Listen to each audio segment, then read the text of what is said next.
Today we got a very interesting guest. He is a resident of Auburn, married, has a daughter, and also has a dog and a cat. So 3 kids. Well, I have 3 cats. 3 cats? Yeah. Oh, wow. Yeah, so I go through a lot of lint rollers, just trying to get all the hair off every single time I wear something that's not white. So it would be a nightmare for you with all the black you wear. So it's changed my wardrobe big time having 3 cats. Okay.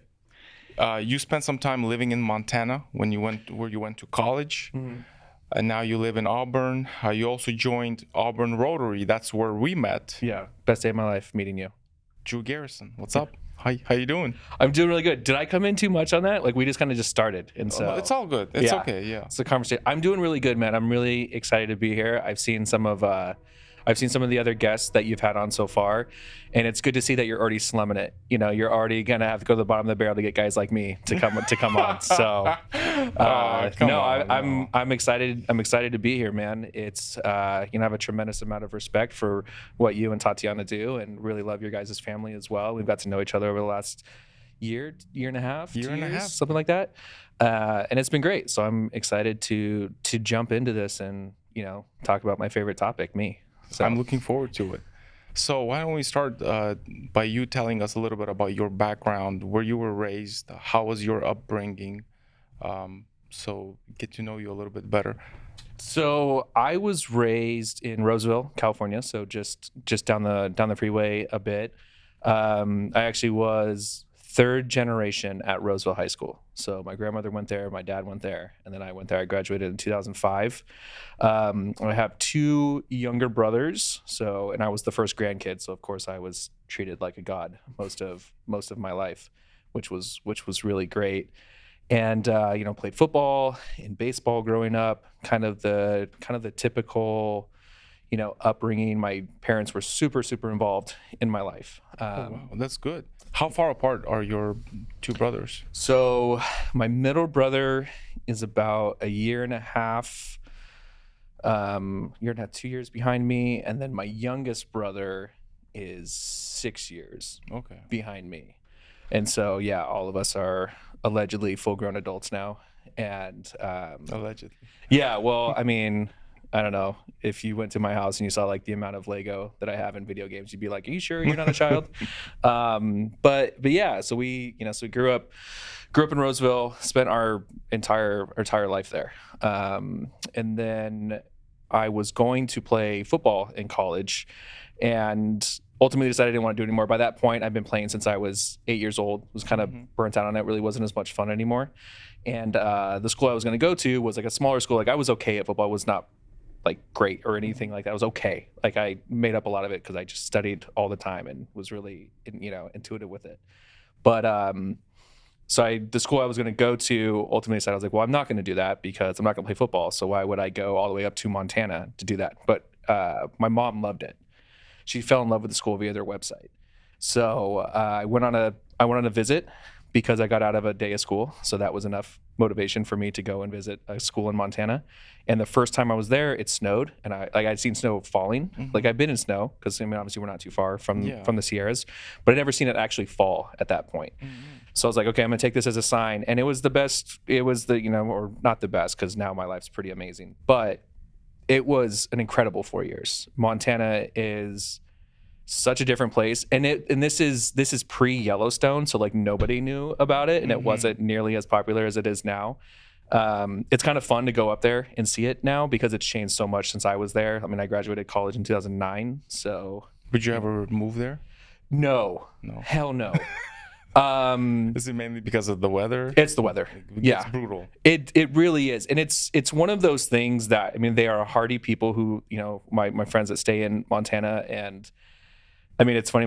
My mom will still give me a hard time anytime she talks about me being in college. It's like, yeah, he would call me every December and be like, "I'm done. I'm coming home. Can't handle this weather anymore." And it's funny because I was in Helena, which is actually in a valley, so we got Helena.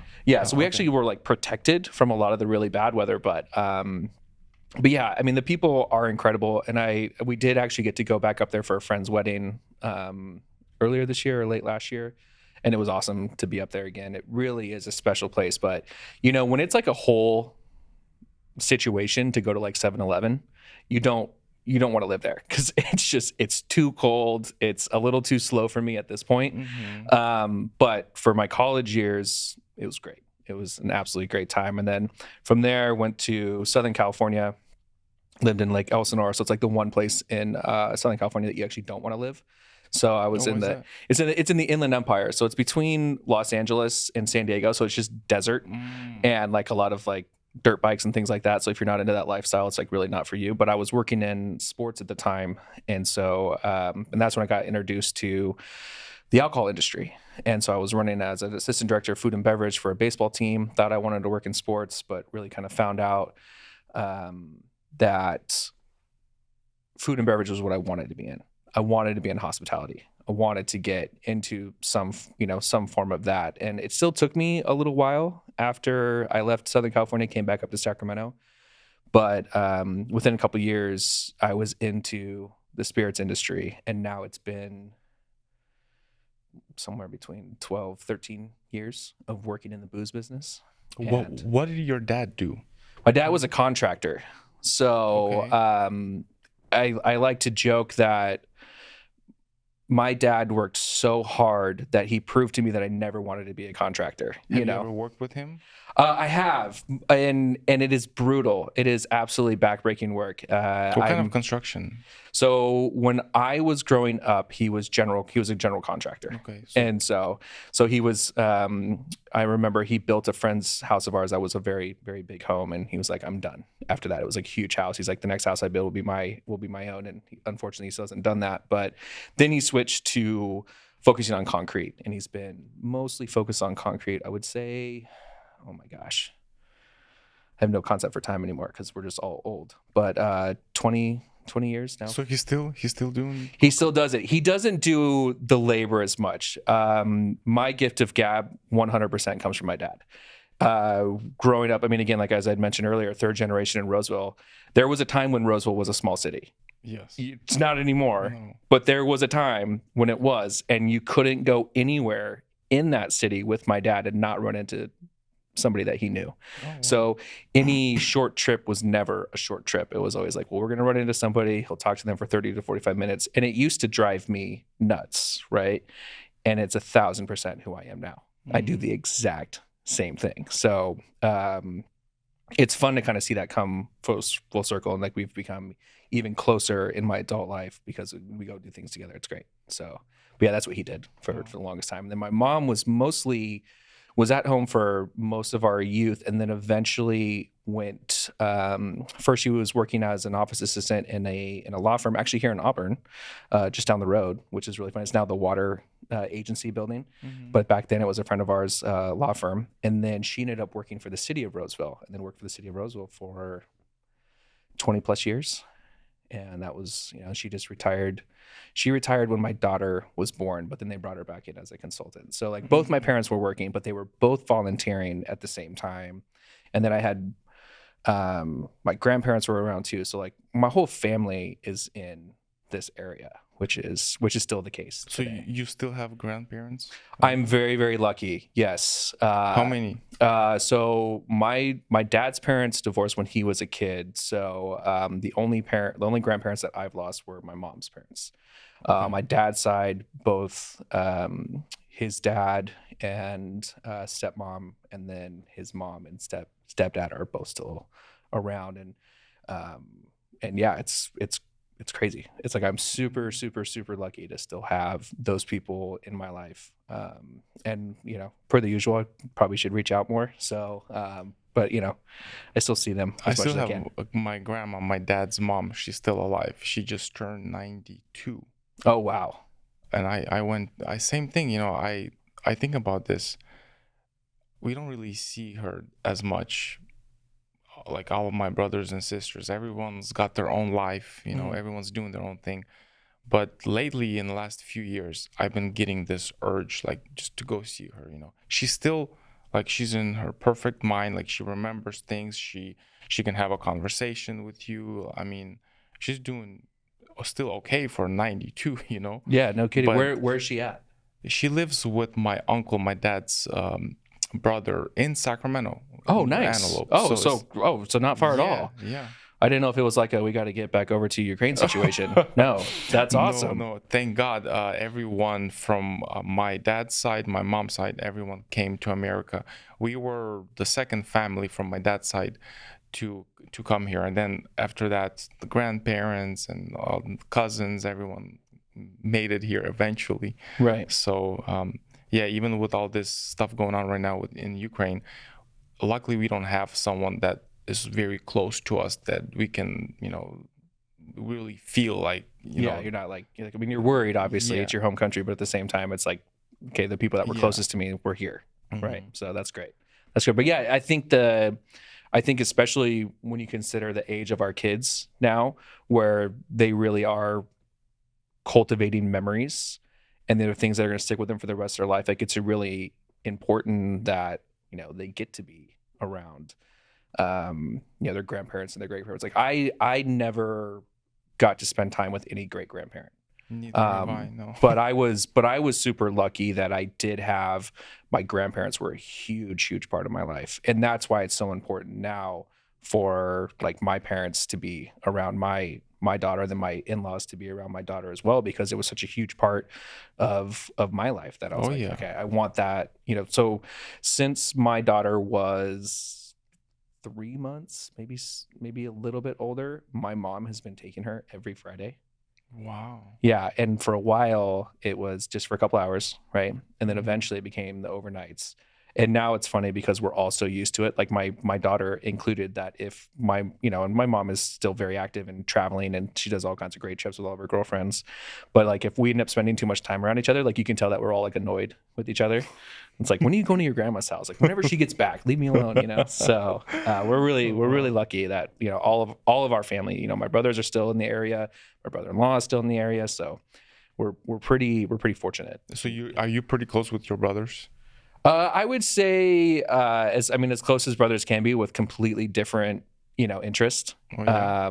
Yeah, I mean the age gaps aren't that big, but we've all been way into our own thing our entire lives.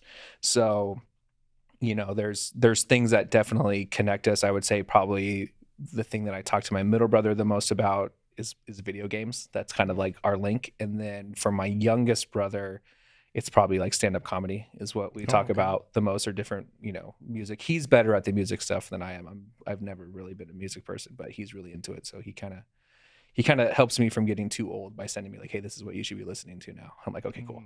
Thank you. Like I need that tap in. And he's also done a lot of stuff over the years that kind of have followed my footsteps, but yeah, they're all doing their own thing. And actually my youngest brother lived with us here in Auburn for a little bit while he was kind of getting some stuff figured out. Mm-hmm. And so, really close with my daughter, which is also, again, what I want. So it's great. Yeah. By the way, how did you meet Caitlin? Blind date. So Caitlin's my wife, because I don't think we said that. Yes, Caitlin is your... Sometimes you have to get that context, Sure. for the listeners at home. Yeah. So Caitlin and I were set up by a mutual friend of ours on a blind date.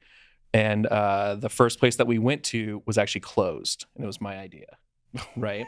And so it was closed. Fortunately, we were able to go to a different location. So it was Bone Shakers down in Rockland. Now it's Catherine's Beer Garden. Okay. With really cool spot if you like German beers and food and stuff like that. It's really awesome in Rockland. But there was another. It was back then. It was called Bone Shakers, and so we went to the other Bone Shakers, which was in another part of Rockland, and we ended up doing trivia that night. And there was a question about snakes being either in Alaska or Hawaii. And I knew the right answer, but Caitlin was arguing against me. And here I am trying to impress this very impressive woman. And so I let her give the answer, to which she was wrong. And we lost. We got second place because of it. Wow. But that night, what was really great about it was it was the first time that I think I'd have been able to be authentically myself with somebody that I had just met. And by that, and the way that manifested was she told me about her obsession with Harry Potter. And I told her about my obsession with Batman. Again, a child, right? I'm still a child. And even though that, I'd maybe seen some clips of the movies and she really wasn't a Batman, like we could understand that passion that we had for it. And just, when you're allegedly a grown adult telling this person that you're meeting on a first date that you're really into Batman, it was. And then from there, it's just been it's just been easy. It's funny because the most successful relationship that I've had has actually made me the most pessimistic about them. Because for the longest time, I would always tell people relationships are hard. You have to work at them. And they are. And don't get me wrong. But now, like when my buddies tell me, they're like, oh, yeah, I got in an argument, with my girl. And I'm like, it's like, oh, you guys have been dating for how long? 3 months. I'm like, you should break up. Like, if you're already fighting in 3 months, stop, get out. And anytime I see people fighting, I'm like, and I understand that that's every person's relationship is different, but Caitlin and I's has been so easy that it kind of just made me pessimistic. I'm like, no, you can have this too. Like you argue with someone, get out. It's not worth it. Now, of course, that's terrible, terrible advice, but it is. I think about that pretty often. That it's just kind of like, wow, getting it right, I guess. So how many years have you guys been married now? So we've been married for 5, and we've been together for 8 or 9, maybe 10. We were doing some math the other day, and it was like, God, it's been that long. It seems like longer, but also it seems like no time at all. I mean, and we had a lot of mutual friends. So she grew up in the Bay Area and then eventually into Granite Bay. And we actually knew a lot of our friends are mutual, but we never met each other. Or if we did, it didn't register. Okay. Right. And I'm very, very happy about that, because had she'd met me as a younger person, she would have been like, this guy's an idiot. I'm out of here. So fortunately she met me at the right time where I was able to, trick her enough into marrying me and all that fun stuff and sticking with me all these years. So I'm very, very, very lucky. But yeah, I think that's how long we've been together. And what brought you to Auburn? I mean, have you been here? No, it's the best. Did you know that we are actually in Auburn? We're actually in Auburn right now. I love it here. So when Caitlin and I started our lives together, we were living in Rockland. And, through my work, I was covering basically most of Northern California in my sales role. And so one of the places that I ended up spending a lot of time in was just Auburn, in particular CV Wine and Spirits, and then Poor Choice, more so CV, but definitely Poor Choice as well. And the people at both locations have just become not just professional relationships, but like personal relationships. In fact, I think I talked to, and he has got a great name as well, Drew over at CV Wine and Spirits, more about literally everything else. We very rarely talk about work between us now because we're just friends. So spending more time up here for that was really great. And then I remember we did a lot of renovations on our previous house. And I remember we got done with our front yard, and I was like, finally, we're done. And we're just coming out of COVID, right? Okay. And so I say to Caitlin, I'm like, hey, isn't great that we finally have like the house done and we can just relax for a little bit and stuff like that. She's just like, I hate it here. And I was like, oh no. I thought you were gonna say she pulls out a list. No, honey, look. Yeah. Well, and then so I was like, okay. So she kind of says that. And then I ended up getting served this ad for a house in Auburn on Facebook. And I sent it to Caitlin, and I'm like, hey, wouldn't it be great to afford a house like this one day? And she's like, hey, idiot, we can afford that now. And I was like, are you serious? Because I mean, she does all of our finances. Again, okay. Child. She's like, we can do that now. And I was like, well, let's go check it out. And so we go to this house, and it's built in like the late 70s.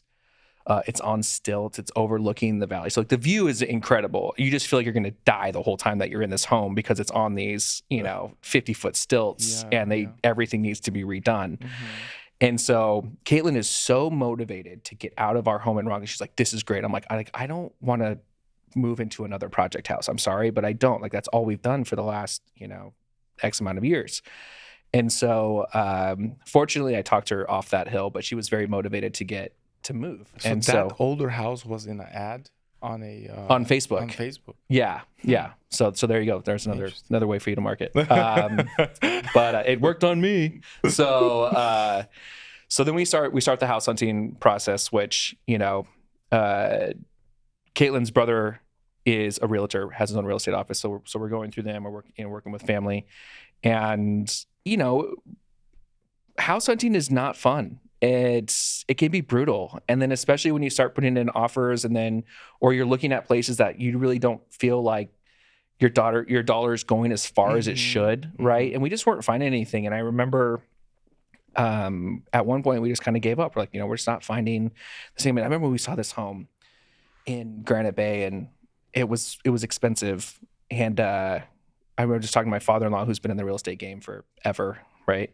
And he was just like, if you guys are going to buy a house this expensive, it should look like a house that's that expensive, right? And I was like, okay, like that's good to know, because I was like, is this really kind of what we're dealing with? So we had given up, and then I was down in San Francisco at a whiskey fest. I know, tough life. I live a really hard life, and I got back, and Caitlin had been sent this house listing, the house that you've been to, and was just like, it's like, hey, this house is available. They're doing an open house this weekend. She went and saw it on Saturday. I was coming home Sunday. And so she calls me that night. She's like, the house is beautiful. It's great. And this, and I'm kind of sitting here like, oh man, it's at the higher end of our price point. Right. And I'm like, okay, well, when I get home tomorrow, we'll check it out. So I get home, and this is just, it's just further proof that we're the perfect people together. She doesn't ask me to go right away to see it. She lets me settle in. I'm playing with my daughter. I've, catching up with her over the last couple of days. And she's like, hey, what do you think about going to, go check out that house. We'll grab some food too up there. And I'm like, oh, that sounds great. So what would happen if she would? I probably would have been I would have been like a jerk about it. And I'd have been like, no, I'm exhausted. I'm tired. Let me decompress. And then I just would have like kind of become, just not amicable to that. Like, but she like let me kind of like I said, decompress and stuff like that. So those whiskey fests, they're great, but you basically end up saying the same thing over and over again for, depending on the show, anywhere from 3 to 5 hours straight. And that's exhausting, So, and it's like, cause you're basically pitching yourself time and time again. So they can be a little daunting. And again, I realize what I'm saying. I know it's a whiskey show, so it's like, I get it, but they can be, look, my job can be hard sometimes too. But then, so getting home and her letting me do that. So we come up here, and our home is located right behind Old Town. So it's a great location. You can walk to Old Town, to all the different events that we've gone together to now. And the house is just beautiful. Absolutely gorgeous. Built in 2018. It's like every house in our neighborhood is different, which we came from tract housing. So already the neighborhood has more personality than what we're used to. Right. We found out the lot right next to it is owned by the guy across the street who didn't want to look into somebody's house. So that will never be built on as long as that guy lives there. So we kind of have like a corner house without having the corner house, which to me, I don't know why, but that was like a weird thing that I wanted.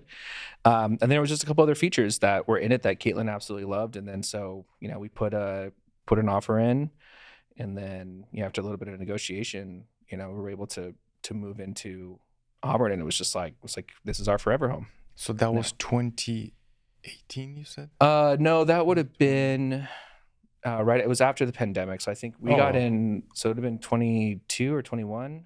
Was it pretty competitive? Did you guys have to not at our price point. So there was only one other offer, and their offer was contingent on their home selling. Okay. We didn't have that.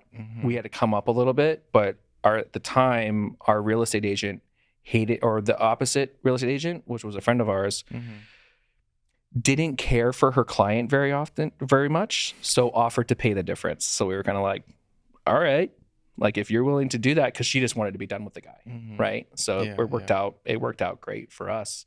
But yeah, so we've been there for, I think it was 21 when we moved in there. I mean, again, it's a beautiful house. Thank you.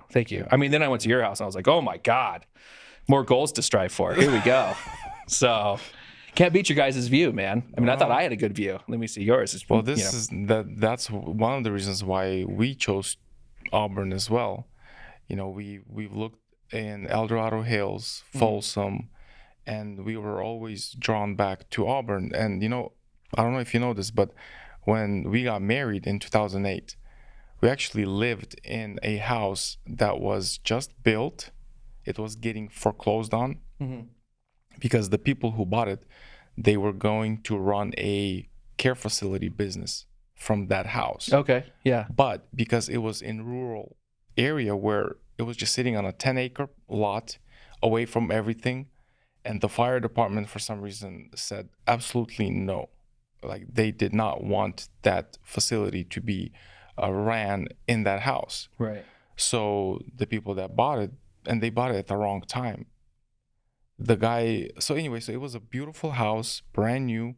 We thought we were gonna live there for a couple months after we got married. Mm-hmm. And then obviously we knew that the home is gonna get foreclosed on, and we will have to like find a place to live. So we ended up living there for 1 year for free. For free? For free. You buried the lead on that one. Good for you. Wow. Bro, it was the best, like the time, when you get married and you just want to be, together. That's how it was for me. I did not want to go and hang out with other people. Like when I got married, I just wanted to, just get to know my wife better and spend as much time as I could. And it was a great time of our life. Yeah. Just living in this beautiful new house on 10-acre parcel. So anyway, so as we were living there for one whole year, we got to meet some people in Auburn. Mm-hmm. And we just made a decision that that was our dream, to one day come back to Auburn and live in Auburn. So we moved out. We went to Citrus Heights. We lived there for like 6-7 years. Mm-hmm. And then we were in real estate, so we're always looking right. opportunities in Auburn, And then when I was building a spec home on Coyote Court in like a subdivision that's right near our subdivision, it's kind of connected, just a different entrance. I was building a custom house there, and I was driving back home on Ridgeview, and as I'm driving up, I see this street, and I turn in there, and all of a sudden, like, in between two houses, there's this piece of property, a lot, and it has a sign on it. I'm like, what? It's for sale? And I looked it up, and it's been for sale for, I don't know, like at least a few months. And we ended up not getting it. We wrote an offer, and, excuse me, somebody else bought it. And I think the difference was like $10,000 or $20,000. Brutal. And I was like, no way. How could we? Why did we miss out? And it was like in the low 200s. Yeah. So, yeah. I mean, but back then it wasn't expensive. It was, I think, 2017 or so. And I was really, just mad that I should have just offered more. But anyway, well, ended up we're in an HOA meeting about this other house we are about to start building, but they were giving us a hard time on the design. And one of the guys that came there, he's a resident, he just bought a house in that area. And it was him who bought the lot. They were going to build a house for themselves, but then another house came on the market in this neighborhood with similar views. And they said, why are we going to go through the construction, the stress? He was a mortgage broker. And they bought that house, and they were going to sell this lot. So we ended up making a deal, and eventually we got the lot. It's just crazy how, I mean, especially through Rotary, like, there's so many different people, there's so many different walks of life that they come into. And I do think that, even though I grew up around Auburn, I didn't grow up in it, obviously. Mm-hmm. But it's funny, like in both those stories, it's kind of like you kind of just, we were there, we went away from it, and then eventually we were able to come back. And I gotta tell you, just in the short time that we've been living here, like it really is one of the best communities that you can be a part of, Mm-hmm. and it's just really cool. There's always something going on. And I think I would like to see some more food options, but that's neither here nor there. Maybe that's something that eventually you can change. Yeah, I mean, I absolutely. We definitely have some plans for the future, and the your plans always vary. But I would say like the one constant kind of that we have is like, yeah, but we'll be in Auburn, Mm-hmm. So it's like that's like the one constant through it all, which I think is really cool. I mean, and again, the people that we've met. I mean, even just our neighbors, like we have the best neighbors. Like we really, really lucked out. And, everyone's just so nice. And it's a good place to be. Yeah. And it's just like, it's kind of crazy how, if you would ask me 10 years ago, like, you're going to be in Auburn, I'm like, I don't know. But I'm glad I am, for And sure. you're very plugged in the community. You're part of Rotary. Can you talk about why did you decide to join the Rotary Club? Absolutely. Oh, well, totally selfish. I just wanted to make deals, bro. No. It's like that one guy I know. Yeah. So, I think for us, it was, living in Rockland for as many years as we did, we never really put ourselves into the community. And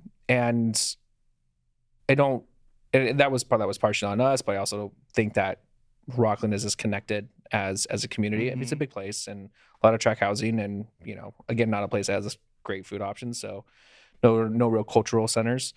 And so when we moved to Auburn, one of the things that both my wife and I were like, okay, we're going to get into this community. So it was subscribing to the local newspaper, and then putting the effort in. Like when we moved in, like we went and met all of our neighbors. Like it wasn't one of those things like, hey, we'll just politely say. I was like, no, we went and introduced ourselves to everybody. How many neighbors are you talking about? Oh my gosh. So what we did was it was around Christmas time. We moved in at the end of October, like on Halloween.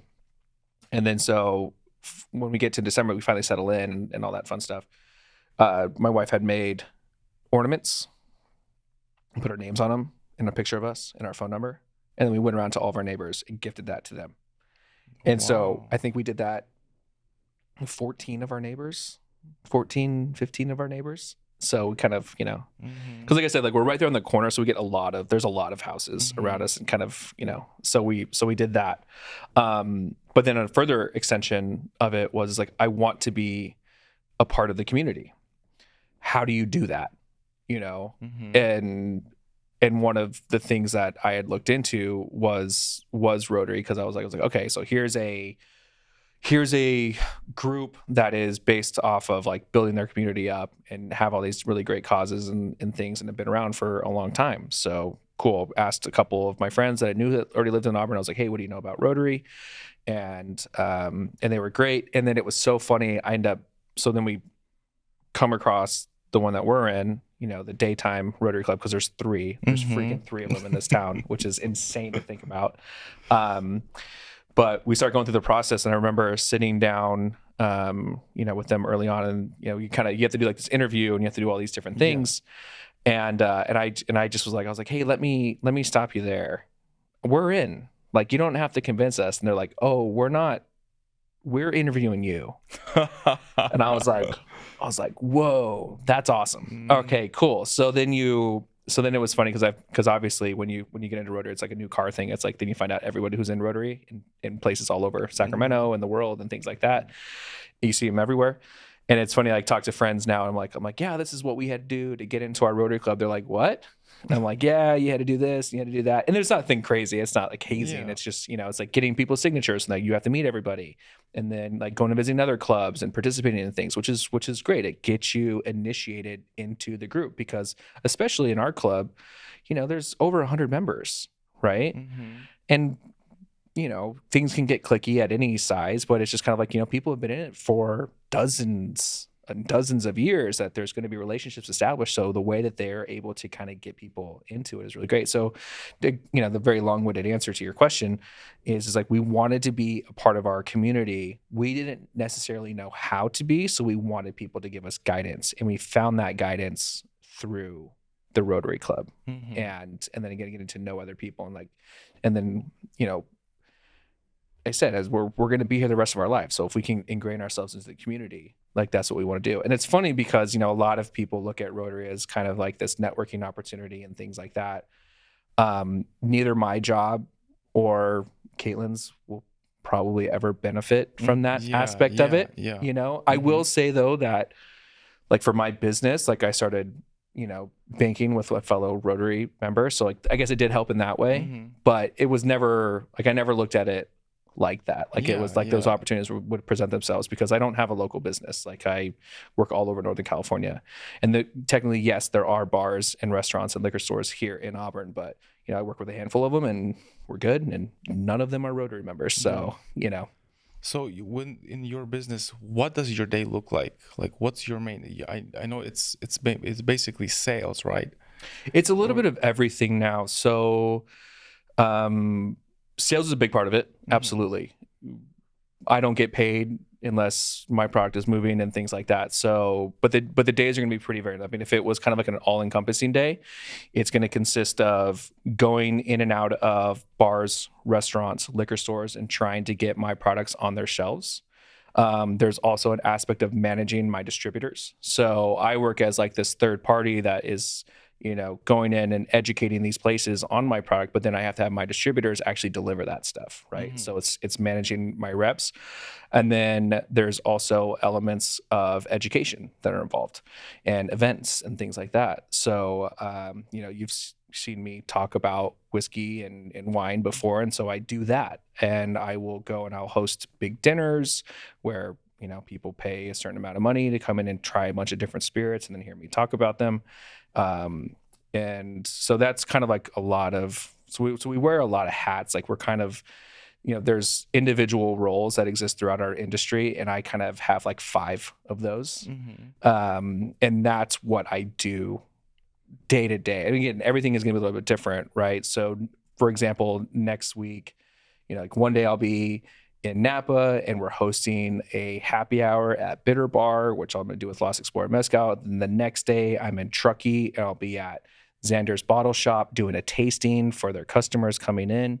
So, and then that whole day I'll have meetings going in, trying to develop programming, get more product going in different places, and just trying to establish. I mean, like any good business, like it's all about relationships. mhm, So when you go into these bars and restaurants, especially the ones that are meticulous about what they're doing, is like you have to build that trust, you have to build that relationship, follow through on what you're saying, so what you say you're going to do, and hopefully provide a product that people really like. Because it's like you have the best relationships in the world, but if your stuff sucks, it doesn't matter. And there's a lot of booze out there. I mean, if you walk into a place like Total Wine, it's like, how do you make heads or tails of it? Because mhm. there's just so much. And that's where somebody like me comes in, who's dedicated the last 15 years of their life to this industry, not only selling the product, but also educating myself, reading every book, traveling to distilleries, all the stuff that I can in order to hopefully make it just a little bit more digestible for people. But what's really funny about that is, despite the fact that I pay my bills with this and have been doing this for so long, it's one of the few industries where people will be like, oh yeah, my buddy has like 12 whiskeys. He's a whiskey expert too. And I'm like, we're not the same. I pay my bills with this. And I love the fact that your buddy has like a lot of stuff. But like it's funny, like you can dedicate all this time and then you kind of get lumped into the same group as like this dude Oh, who's like an enthusiast versus someone who pays bills. Which, I mean, I'm glad that we have those people because they've been really great for me throughout my career. But it's always one of those things that I'm like, do you just like walk up? It's like, oh yeah, like I own a house. I'm basically a realtor. Like that's like insane to me, right? But you don't see that in too many other places. But it's one of those jobs too that like kind of everybody has some experience with alcohol, and then you kind of get when people find out you're in the business, you either hear that like, oh, my buddy's really into it, or my friend's really into it, or can you get me pappy, like they're always mhm. asking like questions like that, which is So always funny. when you go out to these restaurants and bars, do you also kind of look and see which place is run like exceptionally, who's doing what kind of mistakes are, like, do you see 100%. that?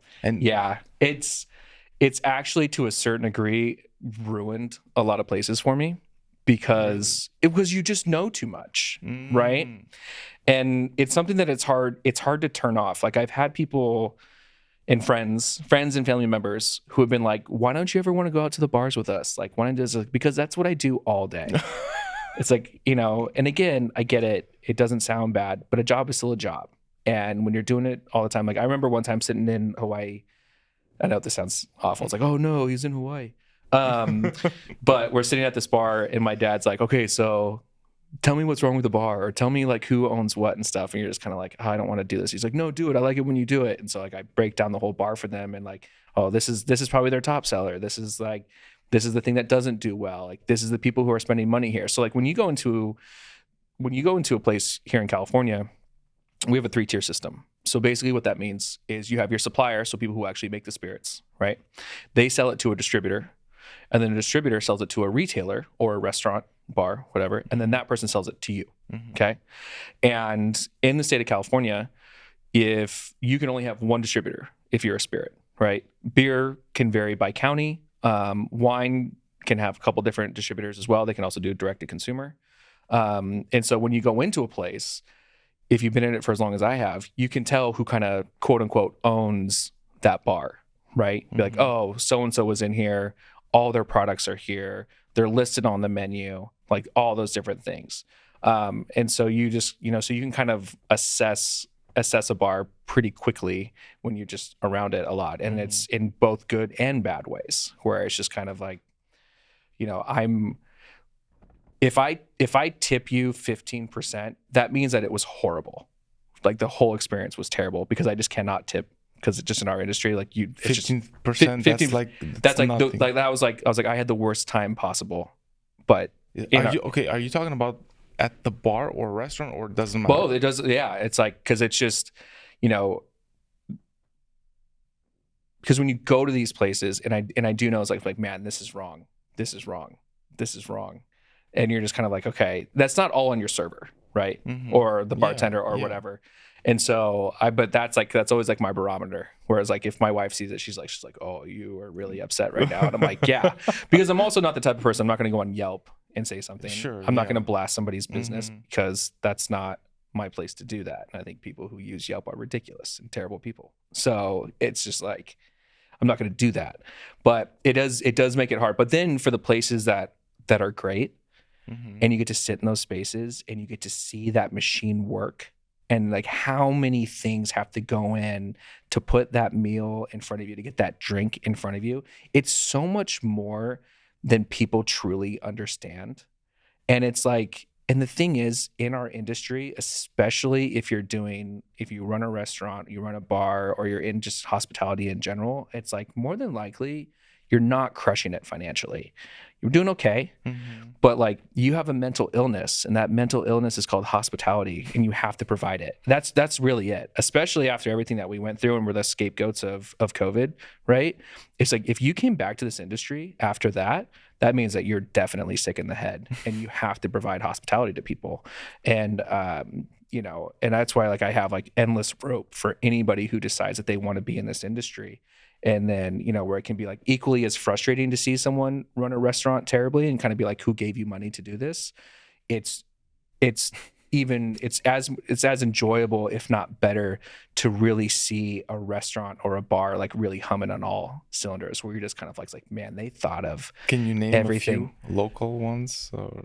I mean, no, this always get in trouble, right? Is if I don't name the right thing. I actually do think that we're really lucky in Auburn. So I love Restaurant Josephine. In fact, I'm gonna go there tonight after our interview here. Yeah, it's I think what they do is absolutely incredible. It's such a unique experience, and while it's it's a place that you would go and do like special occasions at, you could just roll in on a Tuesday and have an amazing experience. I do love the ale house for what it is. I mean, just talk about that place just churns and burns people through it, and it's really fun.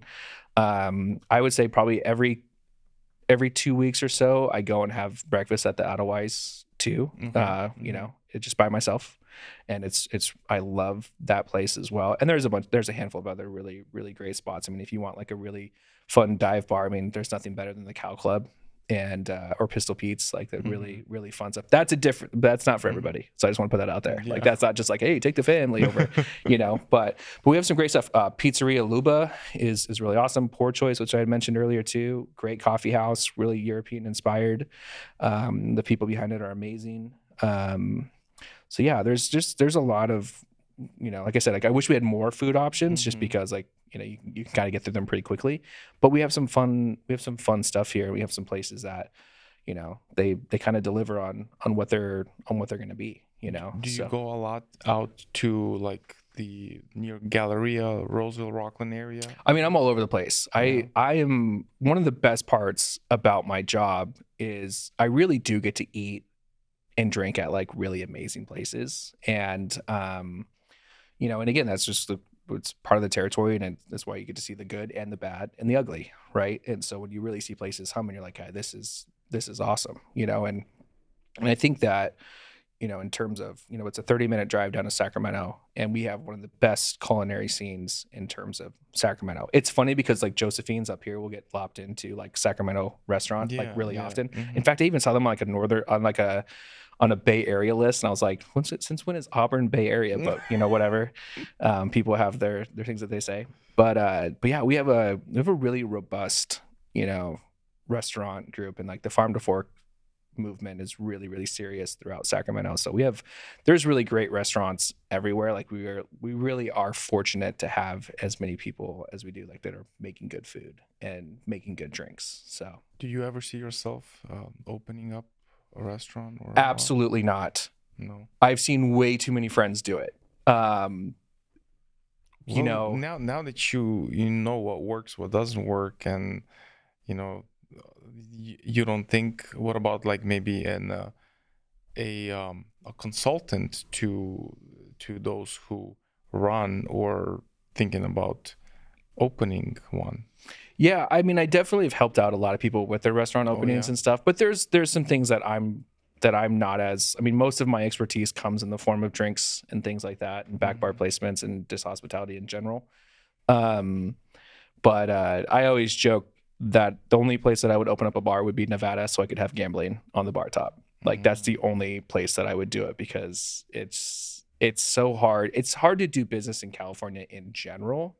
And then when you start to add that consumer element, when again, people don't understand how much time and effort and just, the sweat equity that goes into running any place. Like even if a place sucks, at some point someone killed themselves to get it to that point, right? Yeah. And that's like, that's something that I think about a lot. And like I said, we were the scapegoats of COVID in California, where like all of our restaurants got shut down and things like that. And it's kind of like you don't have anybody really protecting your interest in terms of like a lobbying group or anything like that.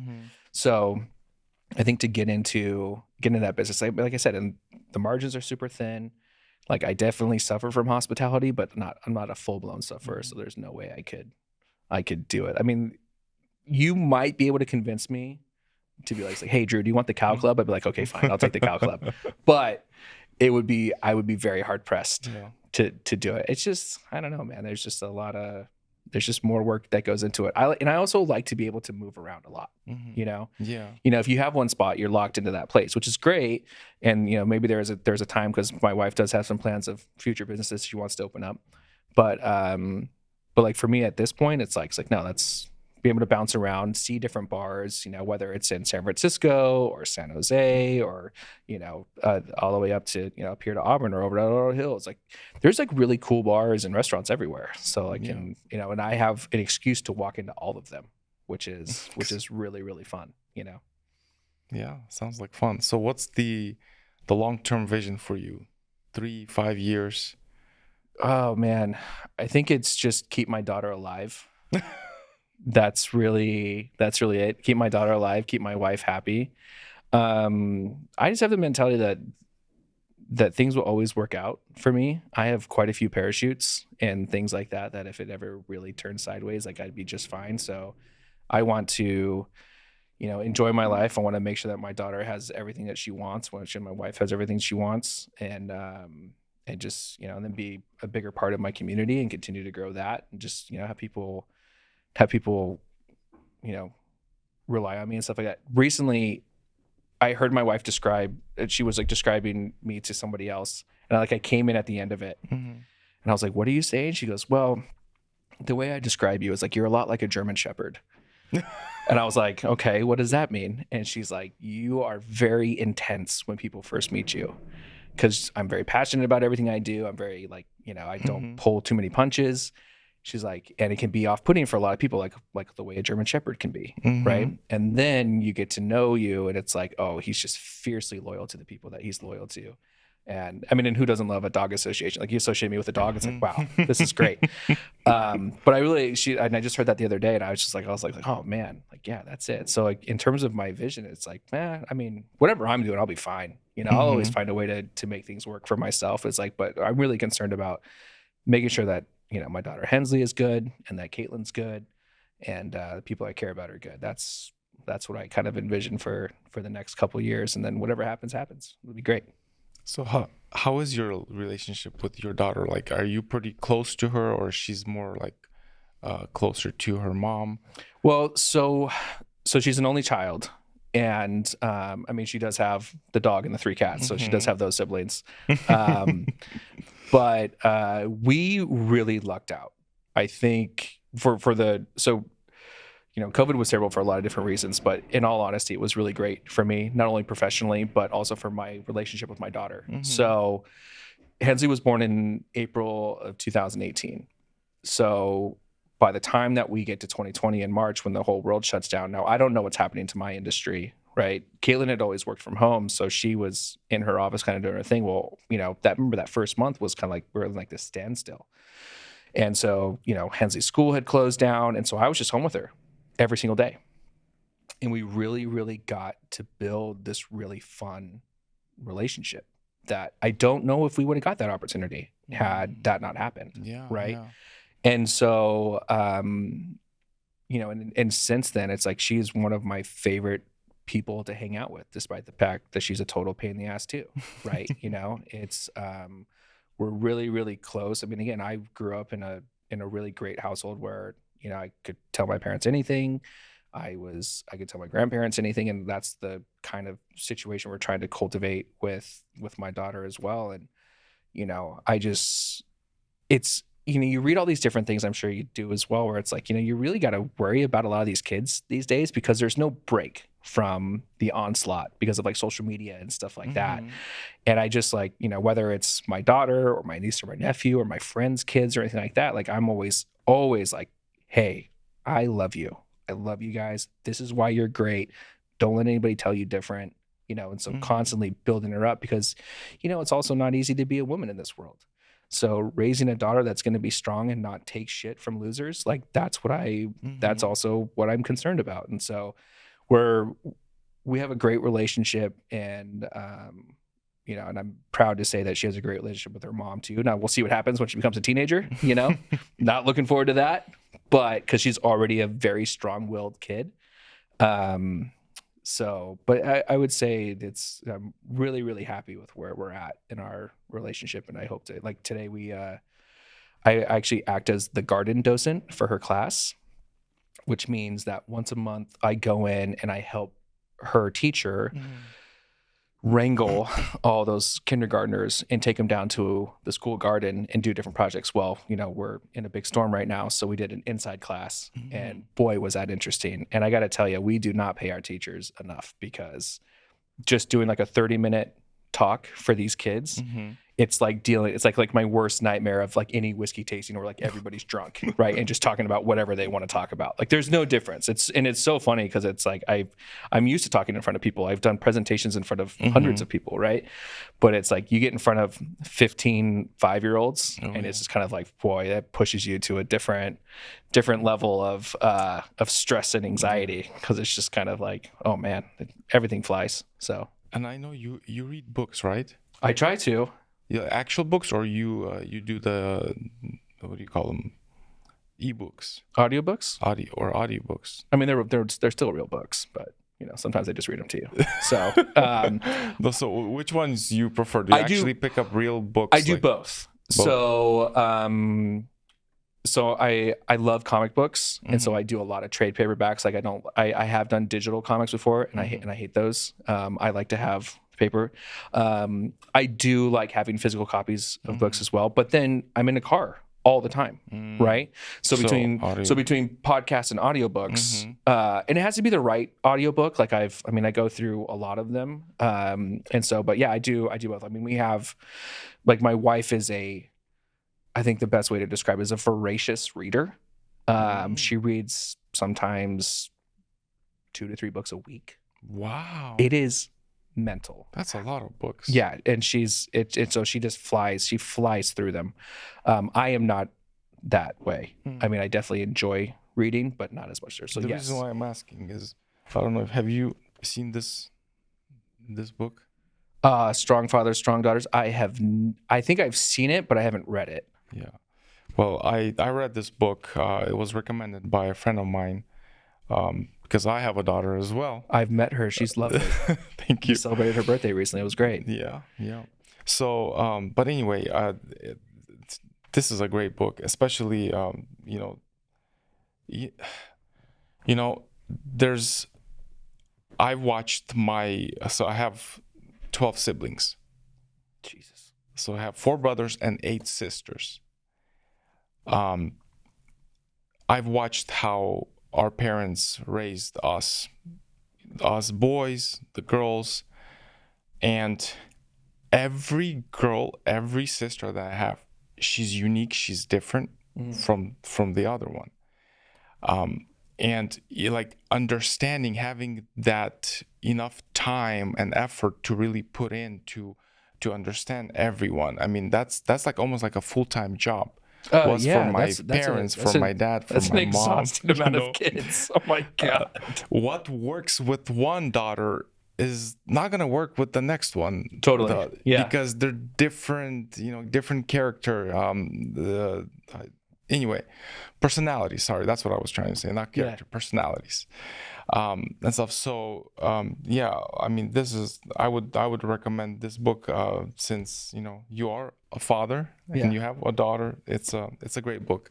Oh, good. I'll check it out. I absolutely love that. There's I know like one of the prep questions was like talking about what kind of books would you recommend, and so one of them that I actually read for the first time, I was maybe like 17 or 18 at the time, and it was Laird Hamilton, Forces of Nature. So Laird Hamilton was a professional surfer, and then he married Gabby Hamilton, who was a Olympic volleyball player, and they have a couple kids. And so he came out with this book where he just kind of talked about just life in general and stuff, and just kind of how he approaches it. And it was funny because even at 17, reading about his approach towards fatherhood, like it really resonated with me about just like being present and stuff. And I was like, okay, well, like I know that when that time comes, like I'm gonna do what I can to be the best father possible and stuff. And so that's like one of my books, and I revisit that book every few years because even all this time later, it's like I still pull stuff out of it. It's a really easy read too, and it's there's nothing super complex about it, but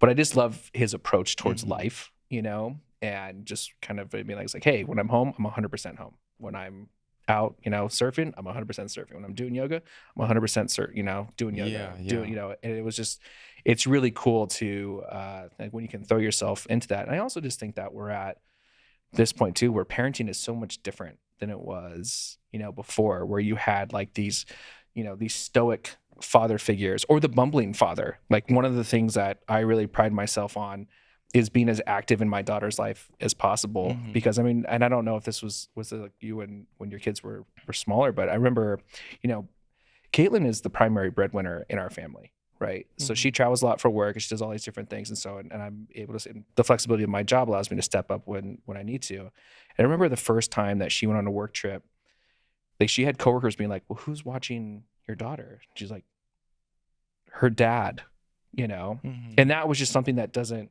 make sense. I mean, there's even conversations that she's had at Rotary with some of our, older members that kind of like blown away by the fact that I do as much as I do with my daughter, which is crazy because to me, as much as I love my life and I love the things that I get to do for a living, it's just like the best and worst thing is being a dad. Like it's so much fun. And it's like, and I don't get the concept of a deadbeat father and people who are just absent, because I'm like, how can you just look at your kid and not be like, okay, I just want to hang out with this kid all day? Like this is, it's very interesting what you're talking about, because I remember a lot of movies were made, I think maybe starting like in the late 80s or 90s, I don't know if you will.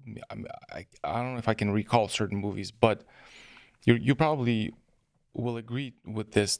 A lot of movies are made in Hollywood showing a father as this just dumb guy like that doesn't know what the heck he's doing, you know.